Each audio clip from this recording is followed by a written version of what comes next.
Welcome back to College Football Addiction. Let's take a look really quickly at this Colorado-Cincinnati game. Now, Colorado at 5-2 has already hit what Vegas thought they might hit for the season as far as a win total goes. And they have 5 games left to continue that. Cincinnati as well, a little better than people were expecting this year. Another 5-2 team, which makes this a really intriguing matchup. It probably eliminates somebody from Big 12 contention, although Cincinnati's path much tougher right now than Colorado's is, in my opinion. Colorado with the Nebraska loss, Cincinnati also with a loss to Pittsburgh out of conference. So both teams just one loss in conference. Going to be a really big game for both teams. So let's talk about it. There's no way you can start a Colorado preview without talking about probably the best player in the country when you look at Travis Hunter. And Coach Prime gave you really good news about Travis Hunter for this game. Obviously, only playing in about a half last week.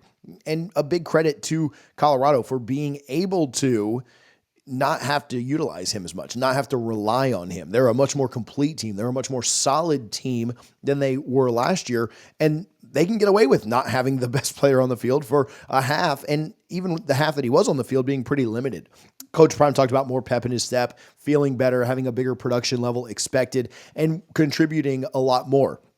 This is probably not great news for Cincinnati, as it wouldn't be great news for anyone in the country to try and slow down the best player in the country. But what obviously makes it even bigger for Colorado is that now impacts both sides of the ball. You both have your best corner in the league, and you have one of the best wide receivers in the country as well. It makes it incredibly difficult for Cincinnati. Not great news for them. Obviously, they probably expected this. I don't think anybody in Cincinnati is shocked at the fact that Travis Hunter is playing. They've been thinking about Travis Hunter the entire year, I'm sure.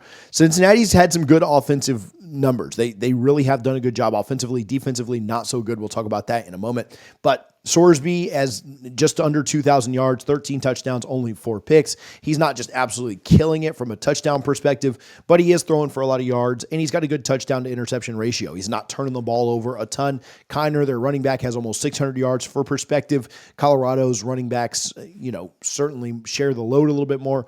Their top running back is under 200. And then X Henderson, 541 yards, 4 touchdowns. They've got some weapons on that Cincinnati offense for sure.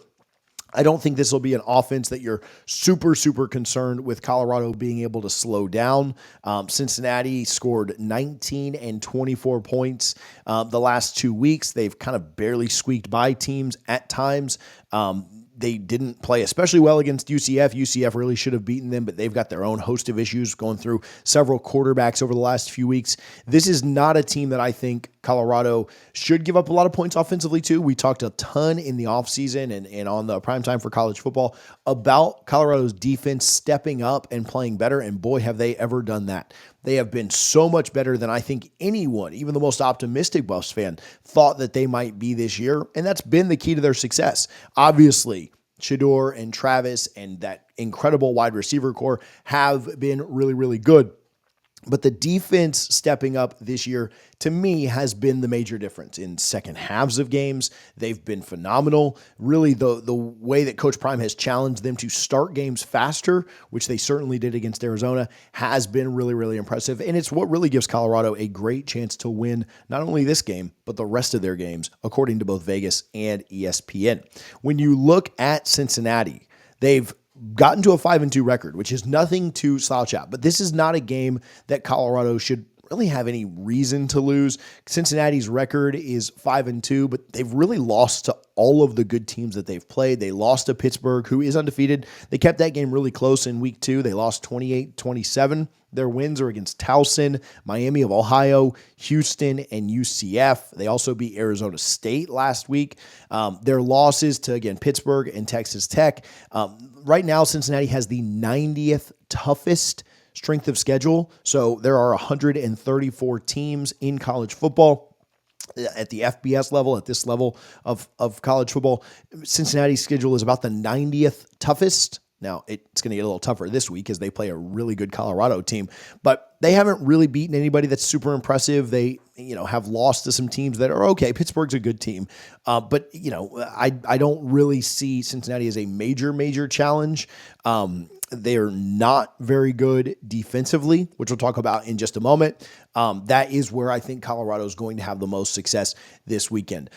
Before we get to that, before we talk about them defensively, if you're watching this, if you're listening to this, if you're a Cincinnati fan, if you're a Colorado fan, do me a favor and hit the subscribe button. We are trying to grow this channel and grow this page, and it doesn't cost you a thing to support a little bit. We will certainly do a recap of this game one way or the other. So if you want to make sure that you don't miss that, do me a favor and hit the subscribe button right now.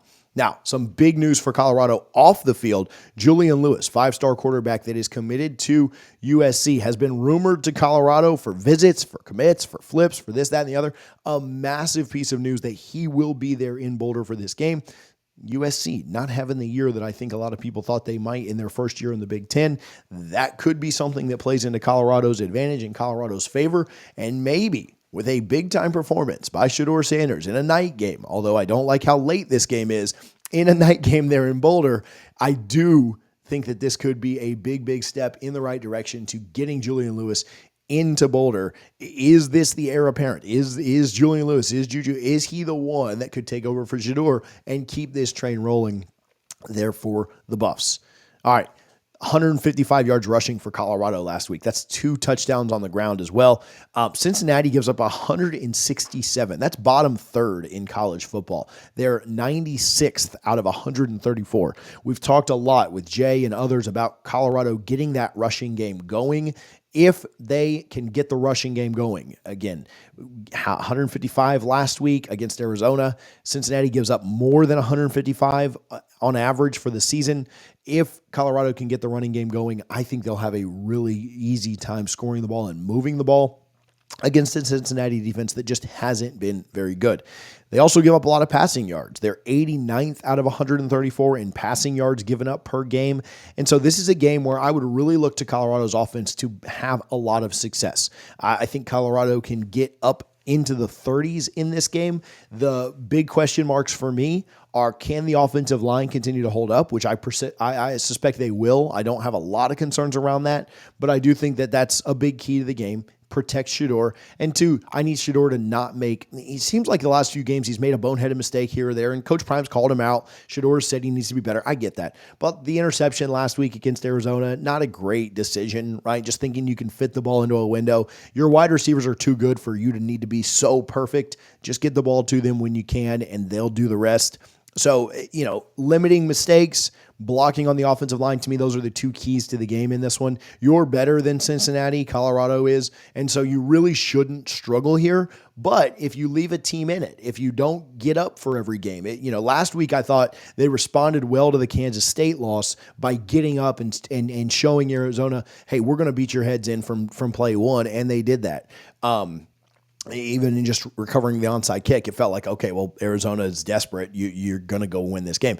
Can you have that same intensity? Can you have that same focus in this one? Because if you don't, anyone in this league is good enough to beat you. And Cincinnati's got 5 wins on the season. I don't think they're a great team, but they're not terrible by any means. And so you should go out and win. But if you let a team that you're better than hang around, confidence is a heck of a drug, right? And that's how you get yourself into trouble in fourth quarters. That's how you get yourself into trouble when the defense can just pin their ears back and rush the passer. And we saw that at the end of the Kansas State game, right? They knew that Colorado had to pass. They knew that Shedeur was going to be back, and they just pinned their ears back and went after him and got him. And that's what Colorado can't get into. They can't get into a situation where they become predictable or where they're turning the ball over or where the offensive line is not holding up. Now, all that said, when you look at this game, I think Colorado kind of wins this thing going away. I think that the defense continues to play really well. I think Colorado wins something like 34-17. I've got this as about a 17-point win, so I like Colorado with the points.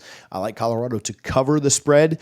Could this be closer? Absolutely. I don't think Cincinnati is terrible by any means, but I do think that if Colorado plays their best game, they win this thing going away. Maybe they're up by 10 or so in the fourth quarter and they get a late touchdown to kind of seal it, but Colorado's playing with a lot of confidence right now. They're playing with a lot of belief. I think getting this game at home is a big deal. I think Cincinnati having to go out to the East Coast or the West part of the country, not necessarily the coast, but the West part of the country, playing at altitude, I do think that all benefits Colorado, and I think the Buffs end up winning, again, 34-17 final score. we'll see how it all goes down. We'll certainly review this game later. So again, Buffs fans, Cincinnati fans, let me know what you think down in the comments. Give me your score prediction down there. I would like to hear it. I'd like to see it.